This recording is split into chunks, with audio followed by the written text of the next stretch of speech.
Votre fidélité à mes privés, surtout à votre émission Point de presse, votre émission référentielle tous les dimanches à partir de 12h, présentée par Jean de Paris, Batima Léo. Pour ce dimanche, au sommaire, nous avons le message du chef de l'État devant le Parlement réuni en congrès prononcé le 12 août dernier au Palais des Congrès. Le sommet États-Unis d'Amérique, Afrique, nous en parlerons également dans cette émission. La déclaration du MCDDI rendue publique il y a 2 semaines, cette formation politique confirme son appartenance dans la majorité présidentielle.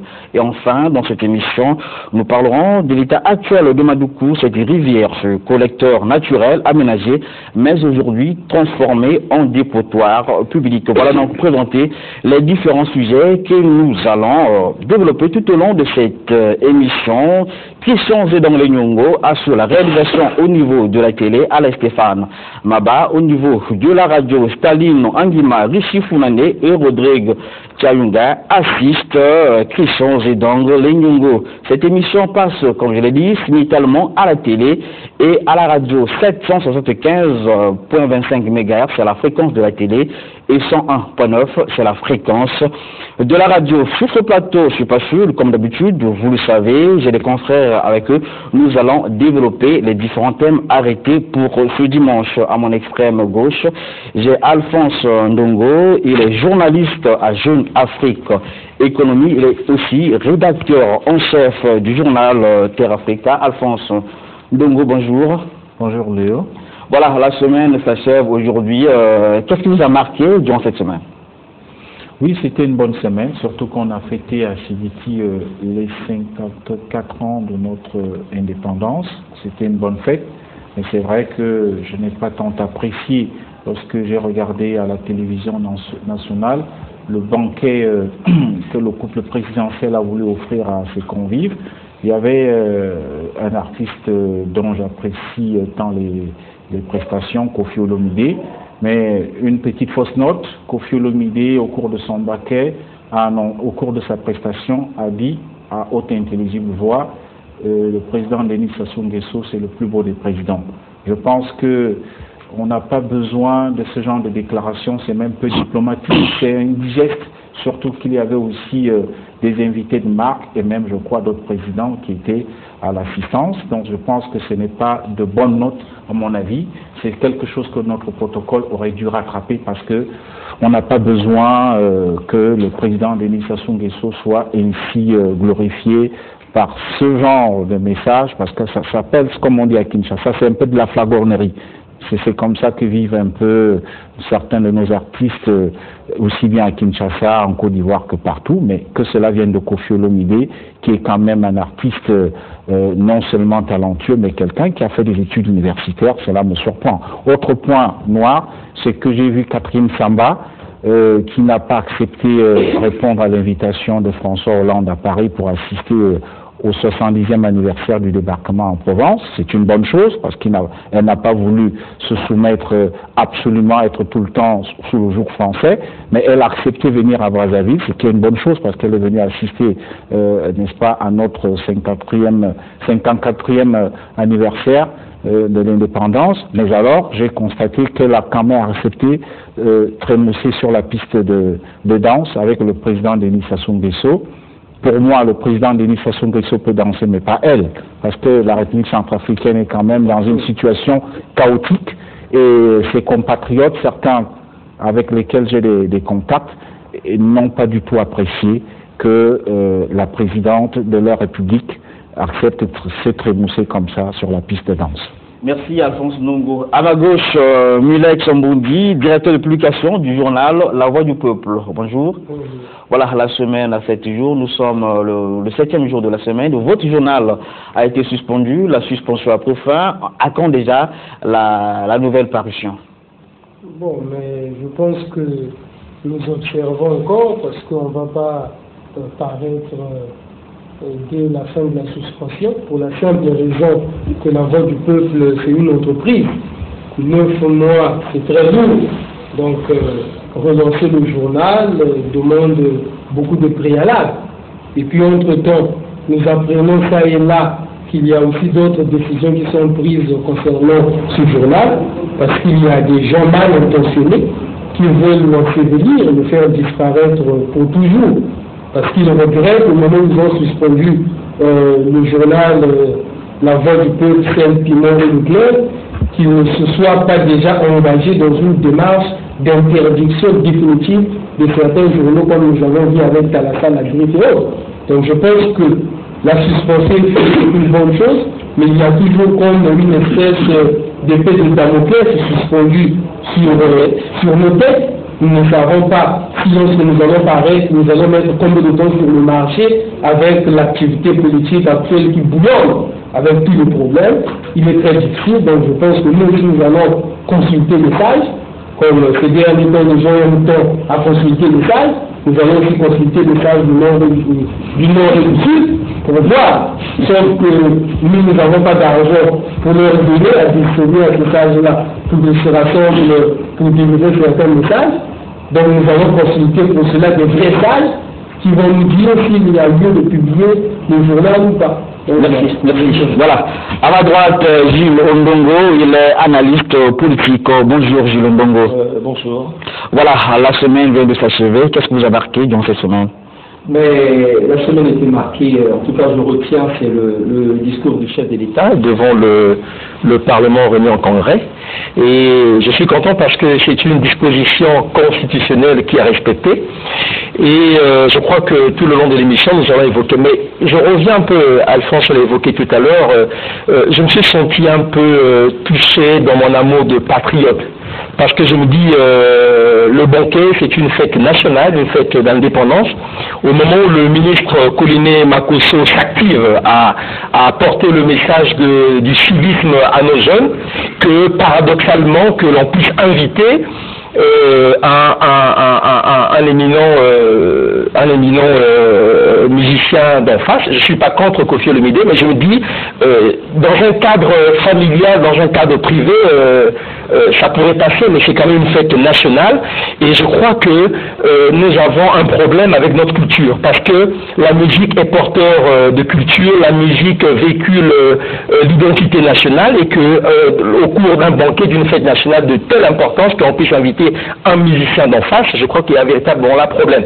Et je me dis aujourd'hui, lorsque je regarde les thématiques que portent certains musiciens, je ne sais pas s'il est malade, en tout cas, j'ai regretté l'absence de Zao, j'ai regretté l'absence des Felicita, qui, à travers leur chant, déjà pour ne parler que des Zao, qui était un prophète, on s'entend, parce que quand on regarde une chanson comme La guerre, Ancien combattant, vous avez les chansons comme Moustique, vous avez Corbière, ces chants des chansons d'anthologie et porteurs aujourd'hui d'actualité et qui ne sont pas invités. Je suis vraiment très déçu de ceux qui ont invité Monsieur Kofi. Alors, en mon extrême droite, Eli Smith, le directeur de MTV, il est également rédacteur en chef adjoint du journal Terre Africa. Bonjour Eli Smith. Bonjour. La semaine s'achève aujourd'hui. Qu'est-ce qui nous a marqué durant cette semaine?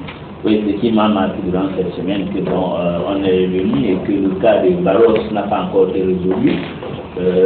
C'est une Congolaise que, comme elle n'a pas la capacité de jouer ou d'avoir des avocats, ça fait 3 ans qu'elle a été rendue handicapée par M. Hassan Mohamed Odjedj et il n'y a pas eu de solution.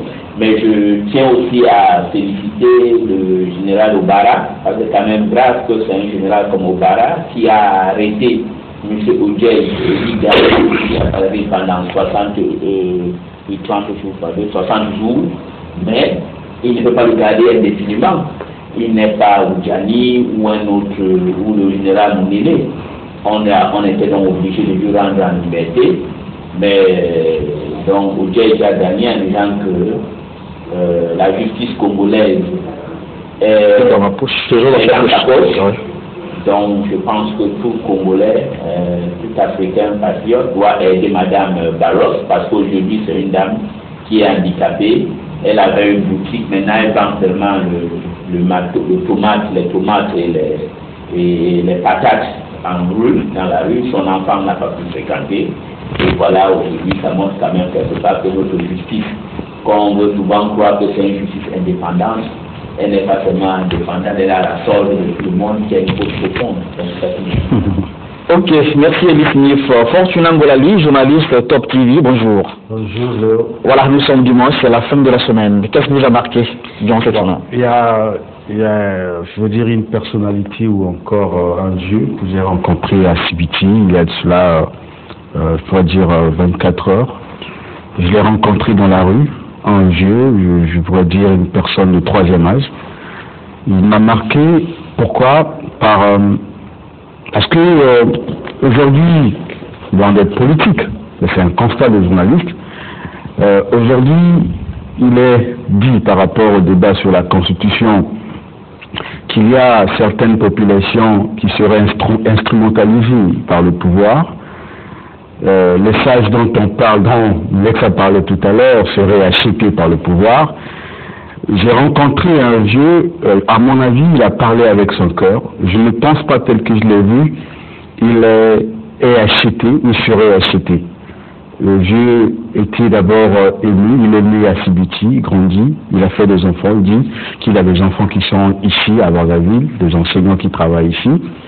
Mais le vieux était ému de voir aujourd'hui ce que Sibiti est devenu. Et pour lui, il m'a confié, dit, il faudrait que le président Sassou continue de diversifier cette modernisation dans tous les districts de la Lékoumé et en plus donner du travail aux jeunes. Et quelque part, il dit ceci, que le président Sassou en lui-même, il est bon, ce qu'il fait c'est bon, mais son entourage, c'est ça qui le tue. C'est ce que le monsieur me dit. Donc moi, j'ai été marqué par la sincérité de ce monsieur, et contrairement à ce que les gens, contrairement à ce qu'on entend par-ci par-là, que ces sages dont on va aujourd'hui réclamer le changement de la Constitution seraient achetés, moi à mon avis, je pense qu'il y a quand même quelque chose qu'il faut relever de sincérité dans tout ce qu'ils disent. Merci Fortuna Ngolali. Voilà, avant de rentrer dans le développement de nos différents sujets, je remercie d'abord Ted Okombi qui a souhaité une bonne fête d'indépendance à l'émission Point de presse, à David Sorel Marquito avec son fan club Point de presse en combo, à Papa Ado, à Chancy Abongo Gama. Merci à vous, ne fatiguez pas, envoyez-nous vos SMS, surtout ne nous appelez pas pendant l'émission. Si vous voulez nous appeler, appelez-nous après l'émission une fois de plus. Merci à vous. Voilà. Le 12 août dernier, le président de la République s'est adressé à la nation devant le Parlement réuni en congrès de Sassou Nguesso. Pendant près d'une heure, a fait le bilan des activités réalisées par le gouvernement et après il a précisé quelques perspectives. En tout cas, tous les volets ont été abordés. Si au niveau de la régie, après on va suivre un extrait de ce message. Depuis le début des années 2000, à l'exception de 2007, l'économie congolaise est régulièrement en croissance. Cette vérité n'a pas été démentie en 2013 et ne le sera pas non plus en 2014. En dépit de la morosité qui, ces 5 dernières années, caractérise la situation économique mondiale, l'économie nationale a préservé un rythme de croissance moyen autour de 5%. Il n'est pas exclu que le taux de croissance de notre économie atteigne les 10% en fin de cette année. Ainsi qu'en témoigne le Fonds monétaire international et les agences de notation. L'économie congolaise demeure sur une trajectoire de forte croissance avec une perspective stable sur le moyen et le long terme. Cette résilience de notre économie, nous la devons aux réformes structurelles, aux bonnes politiques économiques conjoncturelles et à la discipline budgétaire que nous mettons sans cesse en œuvre. La croissance soutenue a pour effet, entre autres, l'amélioration de la situation de l'emploi, qu'elle soit nationale, la Direction générale de l'économie et l'Institut national des statistiques, ou internationale, le Bureau international du travail, toutes les sources attestent de la réduction notable du chômage au Congo. En 2013, l'emploi hors secteur informel a progressé de 6,4%, dont 10,3% pour les emplois permanents. Aujourd'hui, le taux de chômage est estimé par tous à moins de 10% de la population active, soit moins de 200 000 demandeurs d'emploi. Cette bonne évolution de l'emploi est liée à l'expansion de la branche bâtiments et travaux publics, aux performances des industries manufacturières et de la filière bois, ainsi qu'au dynamisme des activités du secteur tertiaire, notamment les télécommunications, les transports et le commerce. Alors, vous venez de suivre le morceau choisi du message du chef de l'État le 12 août dernier. C'était prononcé devant le Parlement réuni en congrès. Alors, Alphonse Ndongo, le volet économique a été tout à l'heure abordé par le chef de l'État. Achour, quel est votre point de vue? Bon, en politique, on dit généralement que lorsqu'un homme politique prononce un discours, ça n'a valeur que pour ceux qui y croient. Le chef de l'État, je pense, a bossé un tableau qui me paraît tout à fait réduisant. Il y a des choses qui sont, à mon avis, bien vraies dedans, mais seulement, il faut relever un fait, c'est que le discours que le président prononce lorsque le Parlement est réuni en congrès est une compilation de contributions de certains ministres.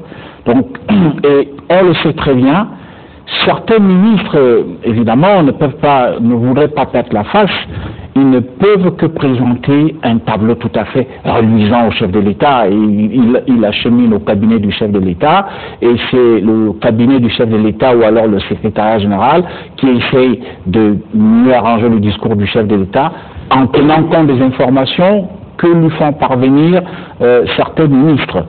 Bon, il y a, à mon avis, à ce sujet, le président ne peut pas être partout à la fois, mais à un moment, il peut arriver qu'un ministre soit de mauvaise foi, pour ne pas dire qu'il n'est pas à la hauteur de sa tâche. Et lorsque je suis un peu certaines statistiques, je ne suis pas expert, je ne suis pas économiste statisticien, mais tout le monde sait quand même qu'il y a une faiblesse de nos statistiques dans ce pays. Et à un moment donné, on ne sait plus si c'est le système des Nations Unies qui a raison ou alors ce sont les statistiques officielles qui sont vraies. Parce que s'agissant du taux du chômage, le président parle de taux de chômage qui se situerait aux encablures de 10%, mais selon certaines informations qui parviennent du système des Nations Unies, de la Banque mondiale ou bien de l'Organisation internationale du travail, on est quand même à un taux qui avoisine les 30%. Dans certains secteurs même, il est au-delà. Donc là, je peux bien me poser des questions. Est-ce que le ministère qui a acheminé des informations pour dire au chef de l'État que le taux de chômage se situerait, moi je préfère dire ça au conditionnel, aux encablures de 10%, est-ce que cela est vrai? Je n'en sais rien. Je me pose la question, qui a raison et qui a tort entre le système des Nations Unies et les statistiques officielles. Ça, c'est un fait. Autre fait où on peut relever une certaine faiblesse dans ce que on a fait dire au chef de l'État, c'est s'agissant un peu, n'est-ce pas, du taux d'emploi au niveau du secteur BTP. Bon, on sait très bien que le secteur BTP aujourd'hui, il est en majorité occupé par nos amis asiatiques, et je préfère donner leur nom, ce sont les Chinois qui ont l'essentiel des chantiers dans notre pays. Et tout le monde sait que dans ce secteur, nous avons eu à faire appel à la force de travail généralement étrangère.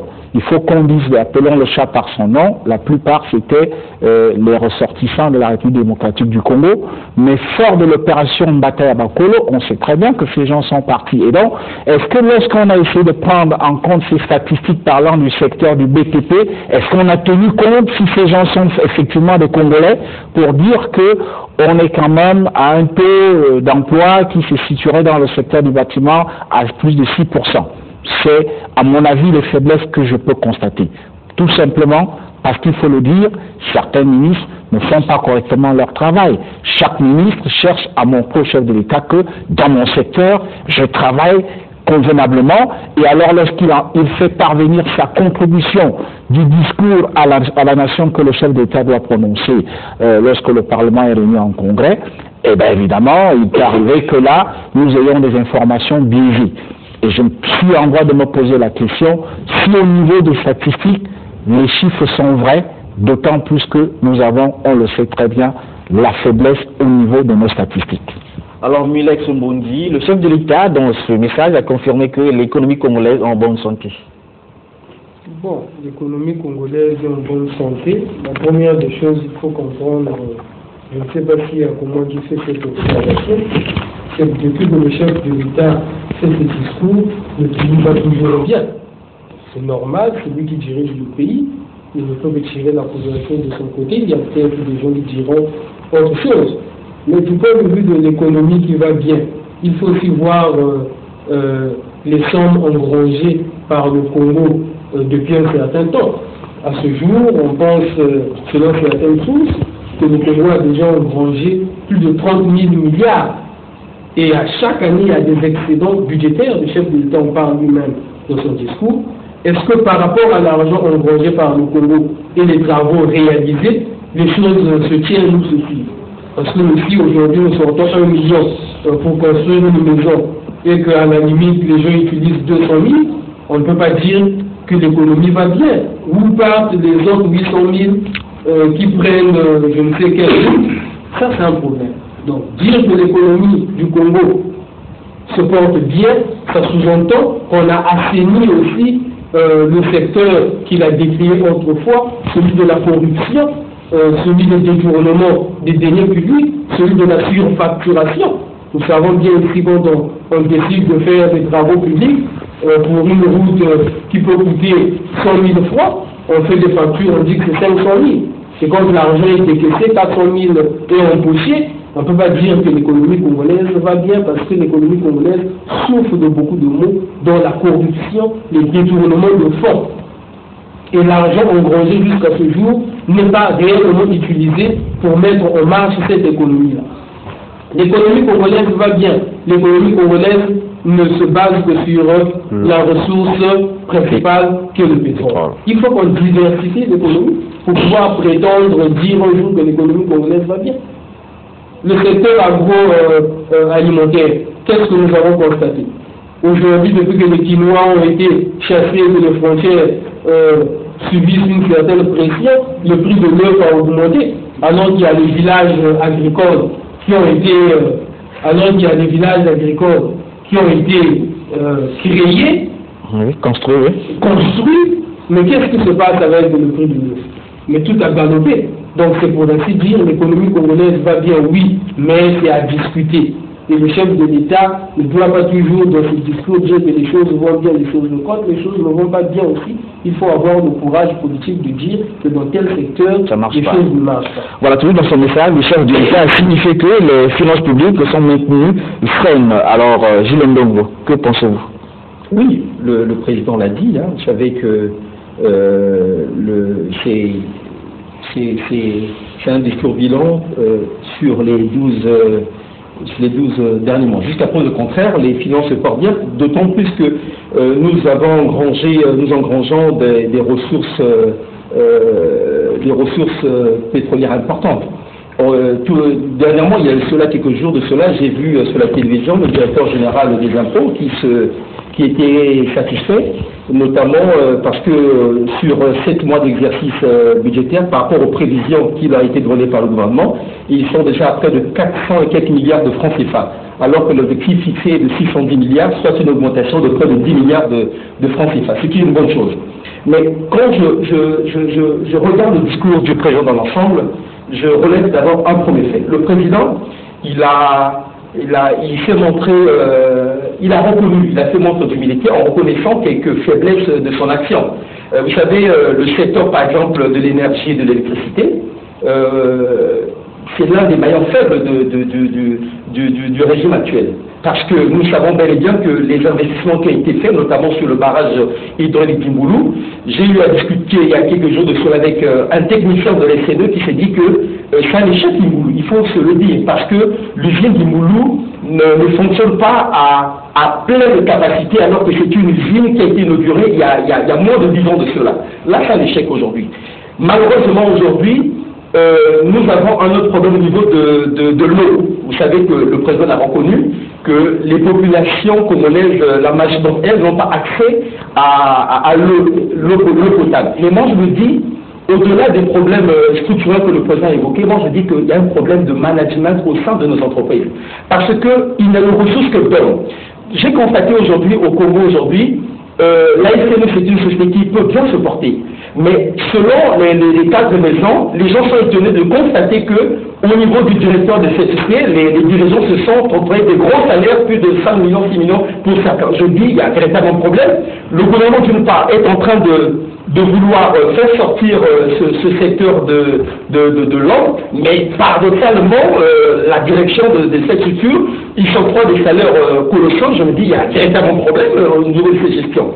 Autre chose également, nous l'avons évoqué ici, au niveau de la SNDE, nous savions aujourd'hui que le gouvernement ait pris une mesure pour relever le directeur général. Mais je dis, que vaut un directeur général s'il n'y a pas d'instrument de trésorerie?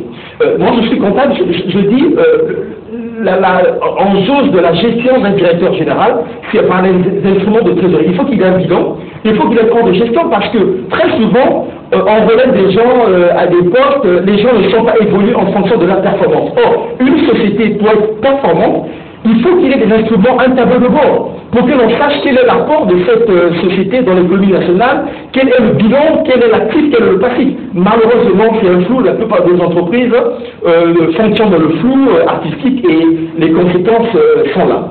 Deuxième chose également, je remarque que dans le discours du président, l'on parle de l'économie, mais je me dis, l'économie est soutenue par le secteur de la consommation.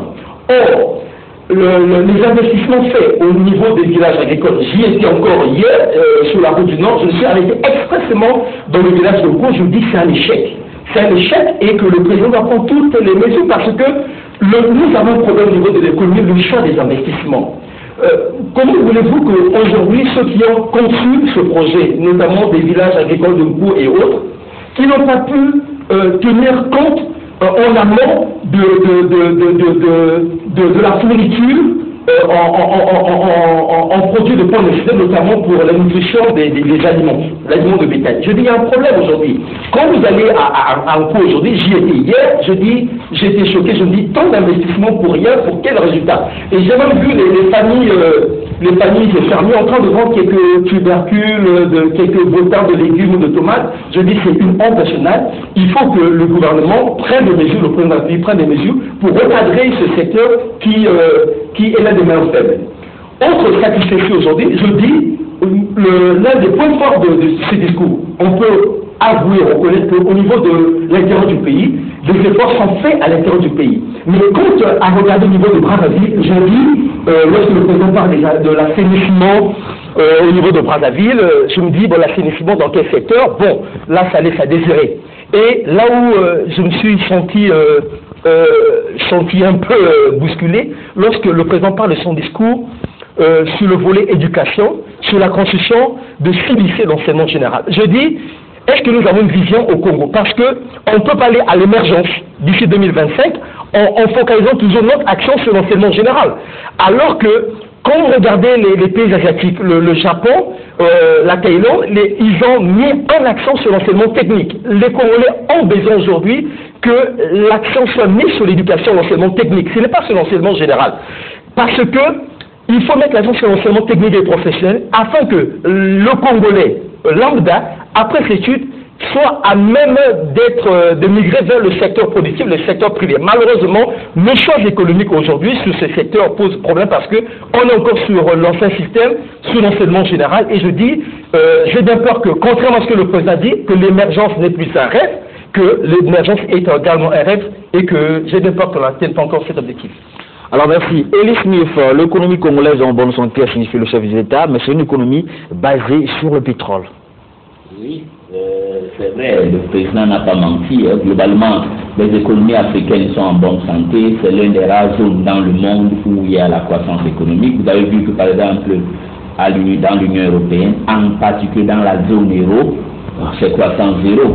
Mais la croissance congolaise, à mon avis, c'est ce que j'attendais, parce que je suis un libéral, même un ultra-libéral. C'est ce que j'entendais dans le discours du chef de l'État, de voir comment fait que cette croissance économique qui n'est pas un vrai mot, c'est vrai, sur le plan macroéconomique, le Congo se porte bien, mais ce n'est pas assez. Parce qu'il faut une croissance à double chiffre pour certaine durée, au minimum 10 ans, pour qu'il y ait une certaine répercussion sur le plan macroéconomique, microéconomique, pour qu'on voit dans le plan de la ménagère. Parce que quand on veut parler, il faut qu'on fasse un exemple comparatif. Regardez un pays comme le Pérou. Quand ils avaient un système social-communiste, que nous on est en train de le faire maintenant avec les Velasco et les autres, c'est un pays qui passait déjà au bord du chaos. Mais il a fallu un certain monsieur Fujimori pour venir dans les années 90 pour remettre le Pérou sur le chemin avec une croissance à double chiffre pendant une dizaine d'années qui a fait qu'aujourd'hui, le Pérou est devenu un pays à revenu intermédiaire vrai, est devenu un pays émergent vrai, pas un faux pays émergent, parce que vous voyez, dans beaucoup de pays africains aujourd'hui, le Cameroun, le Congo, le Gabon, la Guinée équatoriale, pas l'émergence. Ce n'est pas vrai, ça ne peut pas, on ne décrète pas l'émergence, mais on met les mécanismes. Je pense que le gouvernement congolais doit faire, il y a des petits groupes de poches au Congo qui bouffent beaucoup l'argent du Congo. Par exemple, la subvention des produits pétroliers. Il faudra que la subvention soit enlevée parce que la subvention fait que il y a une petite groupe de personnes qui ont les 20-30 voitures dans leur parc automobile qui profitent. Mais si on élève la subvention, on aura peut-être dégagé les 400 ou 500 millions de francs CFA pour mettre dans le secteur de l'éducation que mon ami et collègue en a parlé. Donc, et puis voir par exemple sur le plan, le Congo reste toujours un pays qui importe massivement dans le secteur par exemple de consommation. On ne produit pas assez. La diversification de l'économie n'a pas été une réalité. C'est aussi de voir comment casser ce syndicat des importateurs où tu as 4 ou 5 personnes qui importent du riz, quelque chose comme ça, parce que, contrairement à beaucoup de gens, il fait que beaucoup de gens sur le plateau, à moins que je me trompe, veulent qu'on augmente les salaires, veulent qu'on fasse. Je suis contre l'augmentation du salaire, parce que quand on augmente le salaire, je sais que ça va peut-être intéresser les gens, je vais vous dire pourquoi. Quand on augmente beaucoup le salaire, à un moment, ça crée de l'inflation. Et puis, en termes de compétitivité, l'attractivité des investisseurs, c'est ça qui est important.